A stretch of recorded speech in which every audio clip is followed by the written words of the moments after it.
இது ஆஸ்திரேலியாக்காரன் பண்ணியிருந்தா ஸ்லெட்ஜிங் ஸ்போர்ட்ஸ்ல தான் நார்மல் தப்பா அப்படின்னு சொல்லியிருப்பீங்க. இந்தியாக்காரன் விராட் கோலி பண்ணா இது தப்பா? வணக்கம் மாப்பிள்ள ஃபோர்த் கிரிக்கெட்ல இருந்து. இன்னைக்கு நம்ம என்ன பார்க்க போறோம்னா, விராட் கோலி வந்து அந்த குட்டி பையன் கூட சண்டை போட்டார்ல, அந்த தோள்பட்டை ஆயிடுச்சு. அதுக்காண்டி வந்து ஐசிசி தரப்புல இருந்து 20% ஃபைனும் மேட்ச் ஃபீஸ்ல இருந்து ஒரு டிமெரிட் பாயிண்ட் கொடுத்துருக்காங்க. இது என்ன பிரச்சனைனா, ஃபைனு அதெல்லாம் ஒரு மேட்டரே கிடையாது, காசெல்லாம் அந்த பாயிண்ட் போன போயிட்டு ஒரு பிரச்சனை வச்சுக்கோங்க. இது வந்து விராட் கோலி அது நடந்தது காலையில, மேட்ச் முடிஞ்ச உடனே இந்த ஃபைன் அறிவிச்சிட்டாங்க. அதுக்குள்ளே பர்சனலி பண்ணிட்டீங்களா, என்ன மிஸ்டேக்னு. இப்போ அந்த பையன், அந்த குட்டி பையன் பேட்டி கொடுத்துருக்கான், அது பிரச்சனை நடந்துக்கலாம் அப்படிங்கிற மாதிரி அவன் சொல்றான்.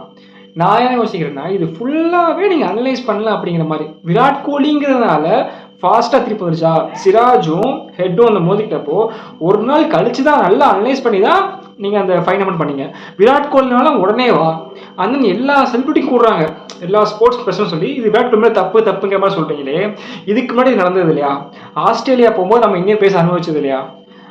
ஒரு ஸ்போர்ட்ஸ்னா அது இதெல்லாம் நடக்க தான் செய்யும். விராட் கோலினால் இப்படியா? ஆஸ்திரேலியன் வந்து பார்ஷியலாக அம்பைரிங் பண்ணாங்க, அதை பற்றி யாரும் பேசவே இல்லை. ஹெட்டு பேட் வேர்ட்ஸ் சொல்லி பண்ணி திட்டினாரு, அந்த வீடியோவில் பார்த்தா தெரியும், வீடியோ பார்த்து தெரிஞ்சிருக்கும் அவர் என்ன வார்த்தை பேசினாரு. அவர் சொன்னது வேற, குட் பவுலிங் சொன்னாரு, ஆனால் அதெல்லாம் சொல்லலை. அதை அனலைஸ் பண்ணீங்களா, அதை பற்றி ஏதாவது பேசுனீங்களா?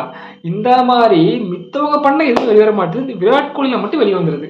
இதுக்கு அதிகமான ஃபேமஸ் இருந்தால் இப்படி தான் போனேன். சரி, இது என்னோட கருத்து. உங்களோட கருத்து கமெண்ட்ல சொல்லுங்கள். நான் எதாவது மாற்றிக்கணும் சொல்ல மாற்றிக்கிறேன்.